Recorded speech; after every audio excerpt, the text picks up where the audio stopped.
কি গো, চা করছো? হ্যাঁ গো, চা করছি। ও, জানো একটা কথা বলবো? বলো।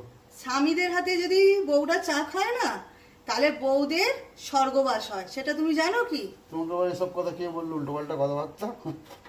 এটা আমি জানি, এটা সত্যি চা কথা। খাওয়ালে আবার কারো স্বর্গবাস হয়? হ্যাঁ, তুমি কি চাও না তুমি আমাকে রোজ 1 কাপ করে চা খাওয়াবে?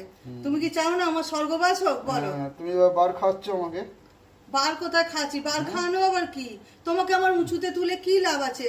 তুমি কি সুন্দর চাটা করছো, করে আমার 1 কাপ চা খাওয়াবে, খালে আমার স্বর্গবাস হবে।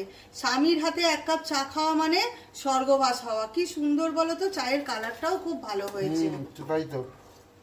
তাহলে প্রত্যেকদিন চা করে খাওয়ালে কি তোমার স্বর্গে তাড়াতাড়ি চলে যাবে নাকি? হ্যাঁ, স্বর্গে কেন আমি তাড়াতাড়ি যাব? ও, স্বর্গে বাস হবে। হ্যাঁ, আমার স্বর্গবাস হবে। আচ্ছা, আচ্ছা, তুমি আমায় রোজ 1 কাপ করে চা খাওয়াবে, ঠিক আছে? আচ্ছা, ঠিক তাহলে আছে। আমার স্বর্গবাস হবে। তাহলে আমারও প্রত্যেকদিন চা করা হবে আর কি। চা করাটা আমার মানে প্রত্যেক দিনের হয়ে যাবে আর কি। হ্যাঁ, হ্যাঁ।